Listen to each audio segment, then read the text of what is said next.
블로그 주제 여러 개 같이 해도 되나요? 블로그 주제를 변경하고 싶은데 어떻게 하면 될까요? 블로그 카테고리를 수정을 하고 싶습니다. 괜찮을까요? 카테고리를 통째로 비공개를 하고 싶은데 이것도 괜찮을까요? 이미 포스팅한 것들인데요. 카테고리를 이동을 좀 하고 싶습니다. 어떻게 하면 될까요? 안녕하세요. 저는 일 방문자 수 3만, 월 1천 이상의 리뷰 수익을 올리고 있는 전업 블로거이자 유튜버 세수하면 이병헌입니다. 반갑습니다. 오늘은 불맹탈출 프로젝트 5번째 시간 네이버 블로그 카테고리에 대한 각종 카더라 및 Q&A를 정리하는 내용을 준비했습니다. 좋아요, 구독 꼭 부탁드립니다. 강의 채널을 운영하는 큰 힘이 됩니다. 자, 각설하고 하나씩 본론을 살펴보겠습니다. 첫 번째, 블로그 주제 여러 개 같이 해도 되나요? 결론부터 될까요? 안 되나요? 잘 모르겠죠? 좀 아리송하죠. 결론부터 말씀드리면 여러 개 같이 해도 됩니다. 괜찮습니다, 여러분. 근데 네이버가 우리 블로거들한테 어떠한 방향성을 제시하고 바라는지 그걸 한번 고려해 볼 필요는 있습니다. 첫 번째는 전문성이에요. 한 분야, 내가 어떤 분야가 됐든 내 카테고리에서 최대한 깊이 있는 내용을 다루기를 원합니다. 이런 방향성을 두고 나름의 전문 용어로 한 번쯤은 들어보셨을 C랭크라고 말을 하죠. 근데 또 재밌는 거는 동시에 다양한 것도 하길 원해요. 전문성을 원하지만 동시에 다양한 주제를 우리는 하나의 블로그에서 하고 싶어 하잖아요. 두 개가 이렇게 상충이 되는 건데 이렇게 생각하면 쉽습니다. 한 사람이 어떤 주제에 대해서 하나의 주제를 깊이 있게 다루는 것과 두 개, 세 개를 다 깊이 있게 다룰 수 있느냐. 자, 이 두 개를 놓고 내가 어떤 쪽을 선택을 할 수 있느냐. 즉, 선택의 문제일 뿐이라는 겁니다. 그냥 쉽게 말씀드리면 내가 여러 개의 주제를 다 놓치지 않고 깊이 있게 할 수 있다 라고 하면 다 하셔도 됩니다. 하지만 사실 현실적으로 그거 힘들죠. 블로그 하나를 놓고 보통 한 사람이 달라붙는 게 정상이죠. 그렇지만 여러 사람이 다양한 주제에 같이 이렇게 달라붙는다. 그러면 뭐 할 수도 있겠죠. 근데 그거는 일반 개인 블로거한테는 크게 해당되지는 않는다고 이제 뭐 그런 경우를 좀 많이 봤습니다. 한 개의 블로그를 놓고 부부가 이걸 같이 운영을 하거나 아니면 굉장히 친한 친구분들끼리 운영을 한다든지 아니면 뭐 남매가, 자매가 이런 식으로 두 사람이 달라붙는 경우들이 있어요. 부부가 같이 하는 예를 들어보면 남자는 IT를 운영하고 여자는 육아와 플러스 뭐 뷰티, 패션까지 이렇게 같이 접목을 해서 운영하는 분들도 많이 있습니다. 그러니까 블로그 하나에서 반드시 하나의 주제만 해야 하냐? 그건 아닙니다. 내가 두루두루 어느 정도 일정 수준 이상 다 잘할 수 있다고 하면 같이 병행해도 됩니다. 괜찮습니다. 근데 여기서 이제 한 가지 팁을 드리자면 1번 주제와 2번 주제에 교집합을 만들어낼 수 있는 그런 내용이 있는지를 꼭 살펴보는 게 좋을 것 같아요. 자, 예를 들면 저는 몇 번 얘기했었지만 육아로 시작을 했고 IT로 메인을 전향을 했죠. 하지만 그냥 전향을 한 게 아니라 IT 이야기를 쓸 때 뭐 예를 들면 카메라 리뷰를 하면서 자꾸 아이를 계속 등장을 시킵니다. TV 리뷰를 할 때도 마찬가지고 각종 전자제품들, 가전제품들 리뷰할 때 다 아이를 계속 등장을 시키고 아이의 관점에서 어떻게 생각하는지 이런 부분들을 육아 이야기로 또 풀어내기도 하죠. 이런 교집합을 내가 만들 수 있는 주제들인지 그걸 한번 꼭 살펴보시라는 겁니다. 두 번째, 블로그 주제를 변경하고 싶은데 어떻게 하면 될까요?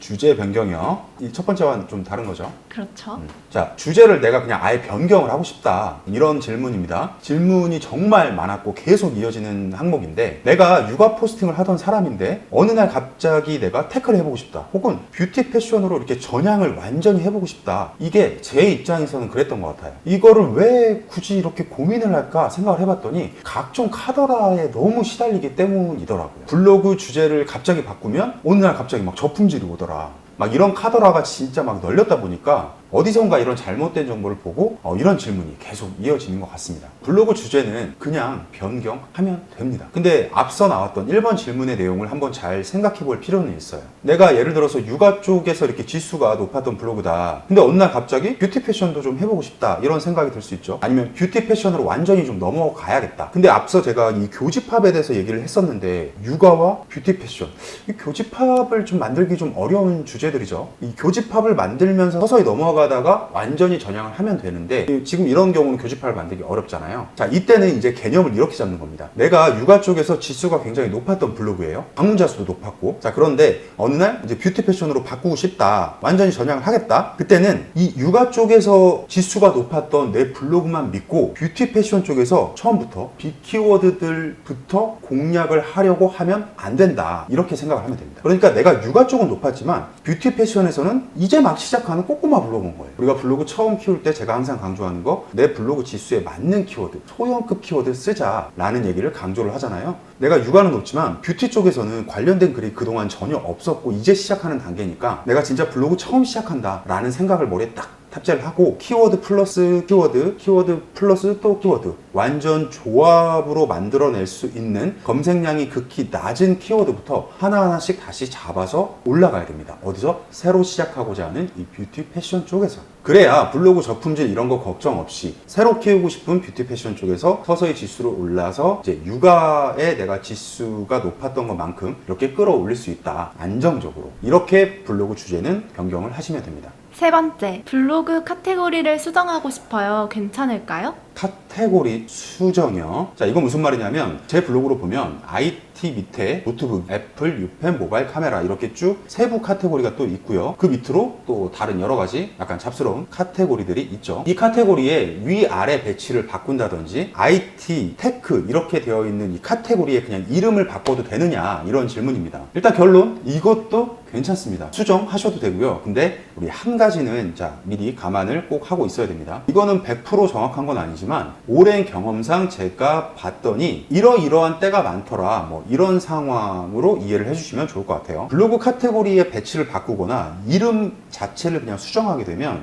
짧게는 3일에서 길게는 한 일주일에서 10일 정도, 혹은 한 보름까지도 블로그 방문자 수가 갑자기 좀 흔들린다거나 평상시와 다르게 노출, 키워드 이 노출 순위가 갑자기 막 뒤죽박죽 이렇게 바뀐다든지, 이러한 어떤 눈에 보이는 되게 불안해 보이는 그런 변화들이 나타날 수 있다. 자, 근데 중요한 건 그렇다라고 해서 여러분 막 동공 지진이 오면서 이거 저품질이 온 건가 하시면 안 됩니다. 그때 필요한 거는 뚝심 있게 기다리면 됩니다. 제가 말씀드렸죠. 짧으면 3일에서 뭐 일주일, 아무리 길어봐야 2주일입니다. 자, 그럼 그 기간이 지나면 원래대로 서서히 다시 자리를 잡습니다. 블로그 알고리즘은 봇이죠, 봇. 봇은 한 2, 3일 정도 되는 걸로 제가 알고 있는데 그 정도 텀을 두고 우리 블로그에 계속 방문을 합니다. 방문을 해서 여러 가지 정보를 긁어가요. 그 여러 가지 정보 중에서 카테고리의 이름과 이 배치가 어땠는지 이런 것들도 포함이 되겠죠. 그런 것들이 근데 갑자기 바뀐 거예요. 갑자기 바뀌어 버리면 과거에 포스팅했던 내용들 있죠. 그 포스팅 내용들을 다시 색인 작업을 합니다. 분류를 다시 한다는 거죠. 뭐 이런 걸 두고 이제 인덱싱이라고 표현을 하기도 하는데 어떤 이런 분류를 하게 되는 겁니다. 그 과정에서 포스팅의 노출 순위가 살짝 변경이 된다든지 이런 재조정이 일어나게 되는 겁니다. 근데 그동안 내가 양질의 포스팅을 꾸준하게 잘 해왔다, 나 별 문제 없이 잘 정상적으로 운영을 해왔다, 그렇다면 말씀드린 것처럼 다시 시간이 지나서 정상화가 된다는 겁니다. 그런데도 이게 왜 이런 카더라 헛소문이 생겼냐면, 방금 제가 얘기했죠. 정상적인 패턴으로 양질의 글을 쓰면서 잘 운영을 해왔다면 괜찮지만 내가 저품질을 불러올 수 있는 여러 가지 뭐 안 좋은 패턴으로 글을 썼던 것들이 누적이 되어 있던 블로그가 이 카테고리를 바꿈으로써 어떤 색인 작업을 다시 거치게 되죠. 그 색인 작업을 함에 있어서 그동안 작성해왔던 그런 여러 가지 부정적인 요소들이 다시 점검을 받았고, 이 점검을 받는 과정에서 블로그가 안 좋게 바뀌는 경우가 있더라라는 겁니다. 근데 다 그런 건 아닌겠죠. 그러니까 이게 왜곡이 돼서 카테고리 이름 수정하고 순서를 바꾸면 무조건 저품질이 온다, 이렇게 와전이 돼버리는 겁니다. 자, 정리해 보겠습니다. 내가 정말 양질의 포스팅을 잘 해왔다, 정상적으로 운영을 잘 해왔다, 그렇다면 과감하게 바꾸셔도 괜찮습니다. 다만 일정 기간 동안 이 변화가 올 수는 있으니까 그건 꼭 참고 기다려야 된다는 거, 이것도 기억해 주시면 되겠습니다. 네 번째, 카테고리를 통째로 비공개하고 싶은데 괜찮을까요?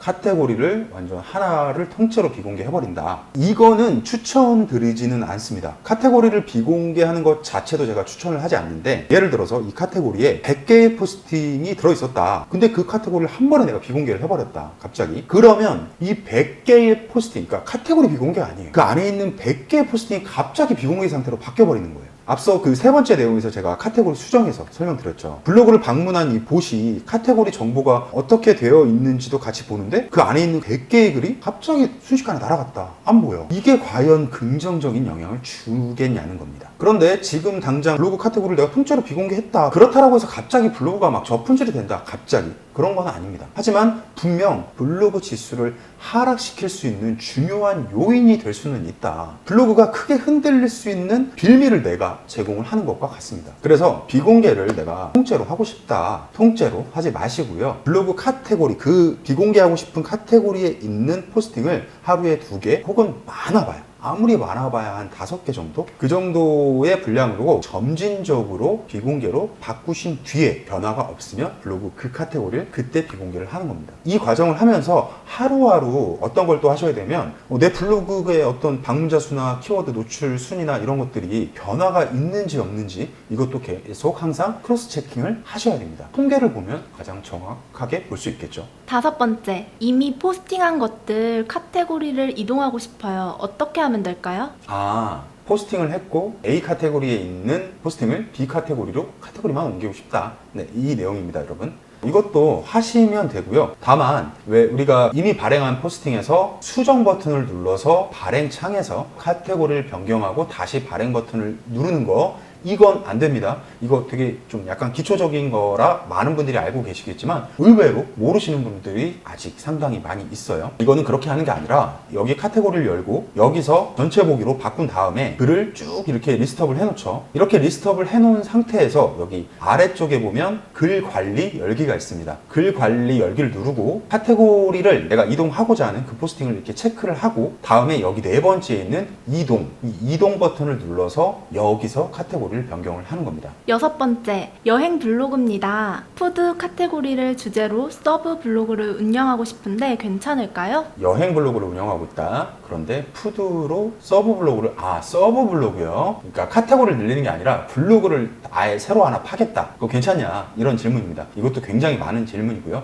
이거는요, 어디까지나 선택의 문제입니다. 이건 제가 이게 맞다, 저게 맞다라고 절대 말할 수 있는 문제가 아닙니다. 여행 블로그를 운영하고 있다. 근데 푸드 카테고리를 서브로 하려고 하니까 여행이랑 푸드랑 묶기가 조금 교집합이 애매한 것 같아요. 그래서 아예 그냥 푸드로 블로그를 새롭게 파서 2개를 운영하고 싶다, 이런 이야기인데 저는 보통 이렇게 추천을 합니다. 내가 하나의 블로그를, 메인 블로그죠, 하나의 블로그를 제대로 어느 정도 의미 있는 수준까지 키워본 경험이 아직 없다면 그런 상태에서 다른 블로그, 신생 블로그를 판다고 해서 이 블로그를 또 의미 있는 어떤 수준까지 키울 수 있다라는 보장은 없죠. 그리고 또 이것도 생각을 하셔야 돼요. 내가 A 블로그에 매일 투자하는 이 리소스들 있죠, 여기다가 쏟아부을 수 있는 화력이 내가 100이라고 가정을 한다면 시간도 있고 신경 써야 되는 것들도 있고 이런 물리적인 것들 있죠. 이게 100이라면 이 100이 그냥 50이 돼버리고 혹은 뭐 70이 되고 서브 블로그가 30, 50 이렇게 비율이 나눠지게 된다는 거죠. 화력이 분산될 수밖에 없다는 겁니다. 반드시 분산될 수밖에 없어요. 자, 그래서 A 주제와 B 주제 이 2개를 다룰 때는 최대한 교집합을 만들어서 내가 완전히 어떤 특정한 목적이 있는 게 아니라면 한 개 블로그에서 서브 카테고리로 입혀서 진행하는 게 더 좋습니다. 내가 진짜 막 임계점을 넘어서 굉장히 의미 있는 블로그까지 키웠다.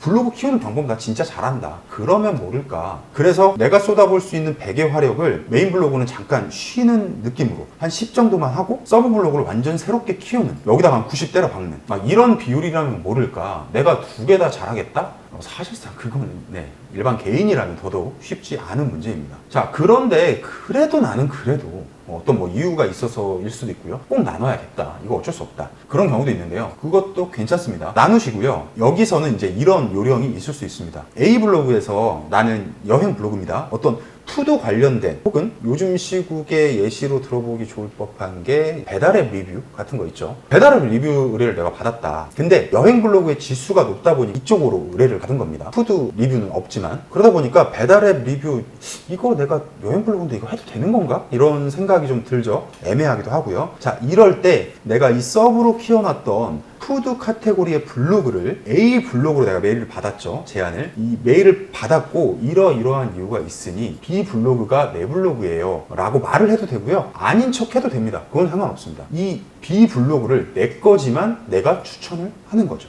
어떤 제안을 주신 분이나 어떤 광고 대행사한테 내 블로그를 이렇게 추천을 역으로 넣는 겁니다. 이게 나한테 들어온 수익의 기회를 놓치지 않도록 내가 잡아갈 수 있는, 다 먹을 수 있는 수익의 다양성을 가질 수 있는 측면에서는 당연히 2개 블로그를 운영하는 게 3개, 4개 운영하는 게 훨씬 더 유리하죠. 추가로 이런 경우도 있어요. A 블로그에서 받은 내용을요, A 블로그에서도 하고 B 블로그를 또 추천해서 B 블로그도 같이 진행해요. 같은 건을. 그러니까 하나의 가이드를 받고 원고를 서로 다른 형태로 해서 2개로 쓰는 겁니다. 이렇게 하면 수익이 배가 될 수 있겠죠. 이거는 실제로 제가 예전에 저품질에 걸렸을 때 수익을 극대화하려고 썼던 방법인데 상당히 많이 긍정적인 영향이 있었던.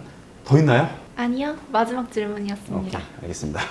자, 오늘 영상은 이렇게 항상 그 질문이 많은 항목입니다. 카테고리와 관련해서 가장 많이 질문이 이어지는 이 6개 항목을 제가 추려서 한번 확인을 해봤습니다. 그 외에 추가적인 질문들이 또 있으시면 영상에 댓글이나 아니면 제가 운영하는 네이버 카페 블로그에 남겨주시면 조금 더 상세한 답변을 받으실 수 있으니까 많이 활용해 주시고요. 오늘 영상 도움이 되셨다면 좋아요, 구독 꼭 좀 부탁드립니다. 이 강의 채널을 운영하는 큰 진짜 힘이 됩니다. 자, 그리고 주변에 블로그 카테고리 때문에 좀 아리송한 이런 경험이 있으셨던 분들, 그런 블로거분들 계시면 이 영상 링크를 꼭 좀 공유를 해주셨으면 좋겠습니다. 감사합니다. 저는 세수하면 이병헌이었고요. 다음 영상은 블로그 시작할 때 제일 중요한데 기본이라 많이 간과하고 지나가는 스마트 에디터 1의 사용법, 활용법, 꿀팁 무려 30개 넘는 걸 준비했습니다. 그 영상으로 돌아오겠습니다. 감사합니다.